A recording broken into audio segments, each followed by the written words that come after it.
Good day, this is Professor Will, CBMD PhD.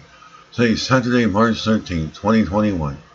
It is 9:18 and 17 seconds a.m. Eastern Standard Time.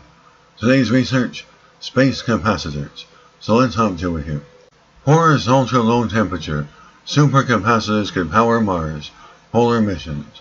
Date March 10, 2021. Source, American Chemical Society. Summary. NASA's Perseverance rover recently made a successful landing on Mars, embarking on a 2-year mission to seek signs of ancient life and collect samples. Because Mars is extremely cold, nighttime temperatures can drop below minus 112 degrees Fahrenheit.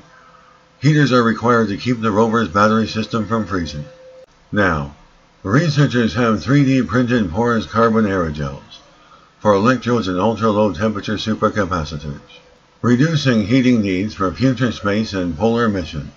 Researchers wanted to develop an energy storage system that can help operate at very low temperatures without heating units, which add weight and energy requirements to instruments and machinery, such as the Mars rovers.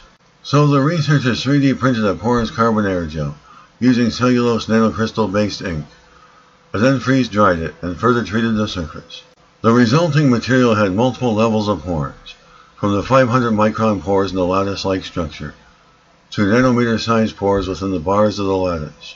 This multi-scale porous network preserved adequate ion diffusion and charge transfer through an electrode at minus 94 degrees Fahrenheit, achieving higher energy storage capacitance than previously reported low-temperature supercapacitors. The researchers will collaborate with NASA scientists to further characterize the device's low-temperature performance. Good day, this is Professor Will, CBMD PhD, on galactic space, computer science, and space and engineering technology. We hope you enjoyed listening. Until next time, have a great day.